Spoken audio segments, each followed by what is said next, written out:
اللہ تبارک و تعالی ارشاد فرما رہے ہیں کہ اذهب فمن تبعك منهم، تو جا، جو ان میں سے تیری اتباع کرے گا تو تم سب کا ٹھکانہ جہنم ہے، یعنی ابلیس تیرا ٹھکانہ بھی جہنم ہے، اور جو تیری اتباع کرنے والا ہوگا، تیرے راستے پر چلنے والا ہوگا، اس کا ٹھکانہ بھی جہنم ہوگا۔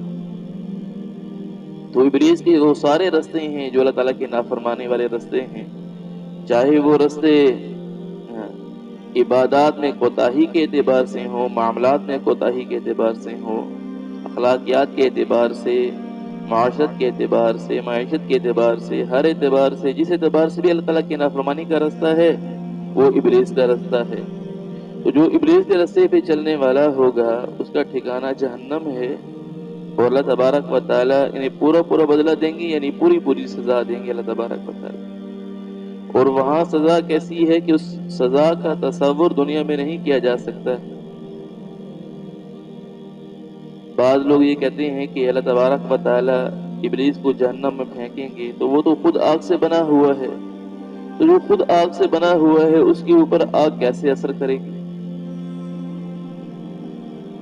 تو سمجھنے کی بات یہ ہے کہ اللہ تبارک و تعالیٰ نے ابلیس کو دنیا کی آگ سے بنایا ہے، یعنی دنیا میں جس آگ کا تصور کیا جاتا ہے دنیا کی آگ، اس آگ سے بنایا ہے۔ اور اللہ تبارک و تعالیٰ نے جو دنیا کی آگ بنائی ہے یہ ہر روز کے اعتبار سے 70 دفعہ جہنم کی آگ سے پناہ مانگتی ہے۔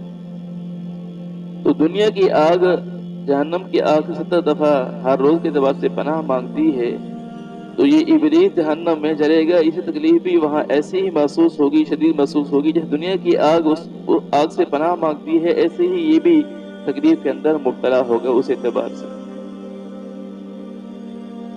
ایک اللہ والے نے بات سمجھانے کے لیے کہ آگ کے اوپر آگ کیسے اثر کرے گی، جہنم کے اوپر یعنی ایک آگ سے بنا ہوا ابلیس، اس کے اوپر آگ کیسے اثر کرے گی؟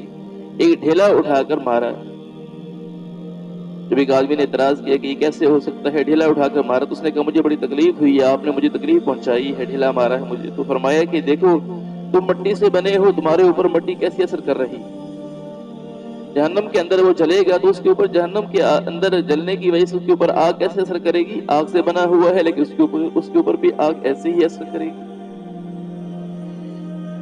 اور وہاں کی سزائیں کتنی سخت ہیں، حدیث پاک میں آتا ہے کہ جہنم نے اللہ تبارک و تعالیٰ سے شکایت کی کہ یا اللہ میری اپنی گرمی اور سردی اتنی شدید بڑھ چکی ہے کہ میرے سینے کو جلا دیا ہے۔ تو اللہ تبارک و تعالیٰ نے اسے 2 سانس لینے کی اجازت عطا فرمائی۔ ایک سانس وہ گرمیوں میں لیتی ہے جس کی وجہ سے گرمی کی شدت بڑھ جاتی ہے، اور حدیث پاک میں آتا ہے ابردوا بالظہر فإن شدۃ الحر من فیح جہنم، کہ ظہر کو ٹھنڈا کر کے پڑھو کیونکہ گرمی کی جو شدت ہے وہ جہنم کے سانس لینے کی وجہ سے ہوتی ہے۔ مطلب یہ کہ سانس لیتی ہے جہنم جس کی وجہ سے گرمی بڑھ جاتی ہے۔ اسی طرح سردیوں میں یعنی جہنم کے اندر ایک عذاب سردی کا بھی ہے، اور سردیوں میں جب جہنم ایک سانس لیتی ہے تو اس کی وجہ سے سردی کی شدت بڑھ جاتی ہے۔ اللہ تعالیٰ ہم سب کو محفوظ فرمائے کہ وہاں کی گرمی اور سردی کا تصور دنیا میں نہیں کیا جا سکتا ہے۔ دنیا میں 7 بر اعظم ہے، ایک بر اعظم ایسا جہاں زندگی کا تصور نہیں ہے کہ وہاں کی سردی اتنی شدید ہے، تو دنیا کے اندر ہم اس کی سردی برداشت نہیں کر سکتے ہیں، جہنم کی سردی کیسے برداشت کی جا سکتی؟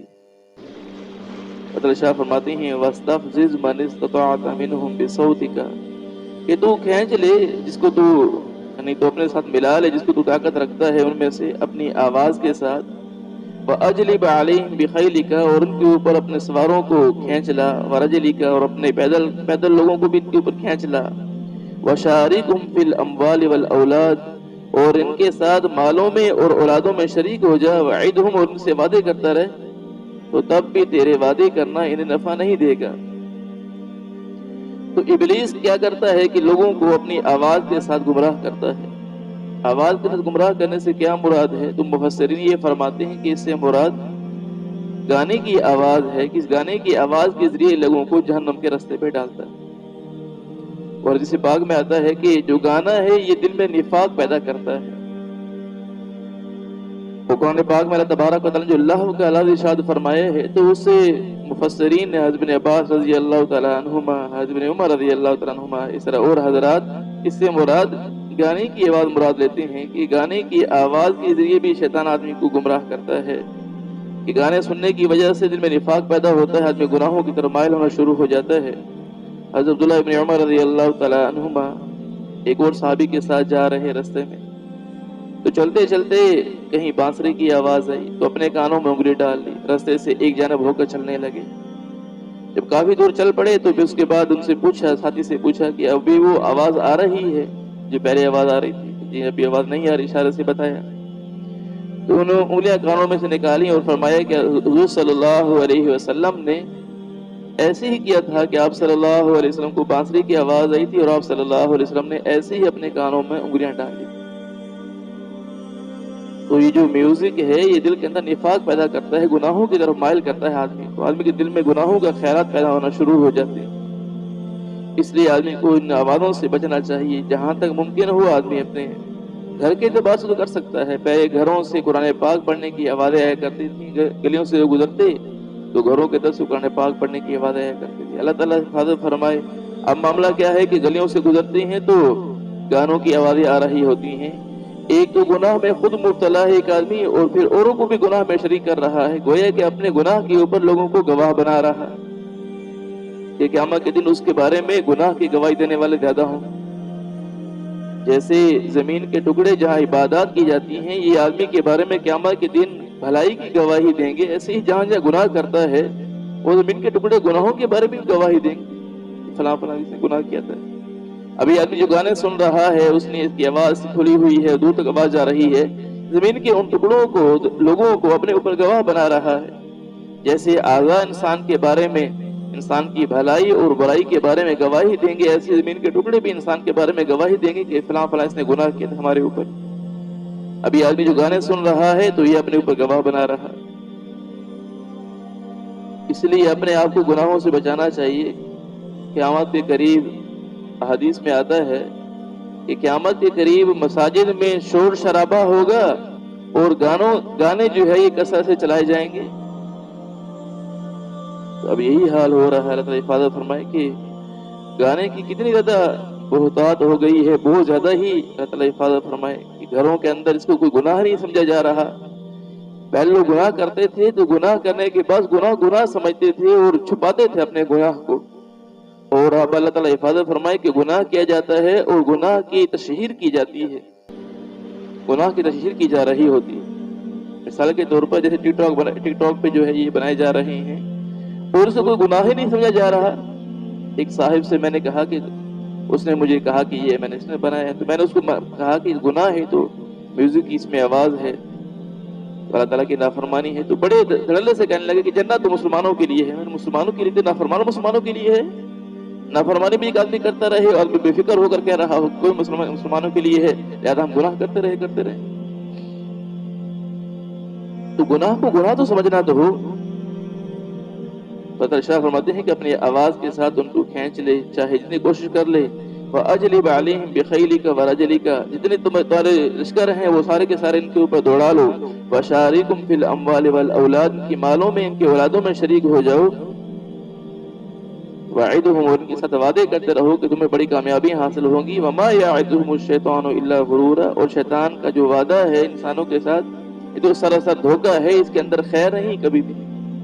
شیطان آدمی کو کبھی بھی خیر کی طرف نہیں بولا سکتا ہے، تو یہ آدمی کو ہمیشہ شر کی طرف بلاتا ہے۔ اس کے نورانی داؤ ایسے ہیں، مثال کے طور پر ایک آدمی یعنی قرآن پاک پڑھ رہا ہے، نماز کا وقت ہو گیا، اب ابلیس کیا دکھائے گا اس کو کہ تم قرآن پاک پڑھ رہے ہو، کتنا بھلائی کا کام کر رہے ہو، کتنا نیکی کا کام کر رہے ہو، لہذا تم اس کام میں لگے رہو، تمہیں نماز کے لیے جانے کی کیا ضرورت ہے۔ اب کتنا نورانی داؤ دکھا رہا۔ ایسے ہی ایک آدمی کاروبار کر رہا ہے تو اسے کہہ رہا ہے کہ تو رزق حلال کما رہا ہے اور تیرے لیے جنت ہے، تیرے لیے اتنے فضائل ہیں کہ جو سچا اور امانت دار تاجر ہوگا وہ نبیوں، صدیقین، شہداء کے ساتھ قیامت کے دن اٹھایا جائے گا۔ تو سچا امانت دار تاجر ہے، لہذا تو یہ تجارت کرتا رہے، نماز کا وقت ہو گیا ہے تو اب تجھے نماز کے لیے جانے کی کیا ضرورت ہے، تو اس کی حلال کما رہا ہے، تیرے لیے تو جنت ہی جنت۔ کیسا دھوکہ دے رہا ہے اس کو۔ تو ابلیس ایسے ہی آدمی کو، شیطان آدمی کو ایسے ہی دھوکہ دیتا ہے اور آدمی کو یعنی جو اللہ تعالیٰ کا حکم ہے اس سے ہٹا دیتا ہے۔ اللہ تعالیٰ شاہ فرماتے ہیں اِنَّ عِبَادِي لَيْسَ عَلَيْكَ عَلَيْهِمْ سُلْطَانٌ، کہ میرے جو نیک بندے ہیں ان پر تیرا کوئی زور نہیں چلے گا، جو جتنا ان کو گمراہ کرنے کی کوشش کرے گا لیکن وہ تو میرے حکم کو ہی دیکھیں گے، میرے حبیب کے طریقے کو ہی دیکھیں گے، تو اسی کے مطابق زندگی گزاریں گے، تیرا ان کے اوپر زور نہیں چل سکتا ہے۔ تو بعض اللہ کے نیک بندے ایسے ہیں کہ جب وہ کتنا ہی ابلیس ان کو دھوکہ دینے کی کوشش کرے لیکن وہ اللہ تعالیٰ کی طرف متوجہ رہتے ہیں۔ حضرت شیخ عبد القادر جیلانی رحمہ اللہ تعالیٰ بیٹھے ہوئے تھے تو بادلوں کے اندر سے آواز آئی کہ آواز آئی کہ اے شیخ عبد القادر تیری بخشش ہو چکی ہے، لہذا آج کے بعد تجھے نمازیں پڑھنے کی ضرورت نہیں ہے۔ استغفر اللہ استغفر اللہ۔ اللہ کے نبی صلی اللہ علیہ وسلم سے نماز معاف نہیں ہوئی، صحابہ رضی اللہ تعالیٰ عنہ مجمعین سے نماز معاف نہیں ہوئی، مجھ سے نماز کیسے معاف ہو گئی ہے؟ یہ فرمایا تو ایک دم بادل چھٹ گیا۔ تو ابلیس تھا جو بادل کی شکل بنا کے وہ دھوکہ دینے کی کوشش کر رہا تھا۔ تو اسی طرح آدمی کو دھوکہ دینے کی کوشش کرتا ہے۔ تعالیٰ شاہ فرماتے ہیں جو میرے نیک بندے ہیں جن کی توجہ ہماری طرف ہے ان پر تیرا کوئی زور نہیں چلے گا۔ وَكَفَىٰ بِرَبِّكَ وَكِيلًا، اور آپ کا رب آپ کو کافی ہے۔ حضور صلی اللہ علیہ وسلم شاہ فرما رہے ہیں کہ آپ کا رب آپ کافی ہے آپ کی حفاظت کرنے کے لیے، اللہ تبارک و تعالیٰ صحیح رستہ بتانے کے لیے اللہ تعالیٰ ہی کافی ہیں۔ ابلیس کے رستے پہ چلنے والے نامراد ناکام خسارے والے ہوتے ہیں۔ اللہ تبارک و تعالیٰ ان ساری باتوں پہ ہم سب کو عمل کی توفیق نصیب فرمائے۔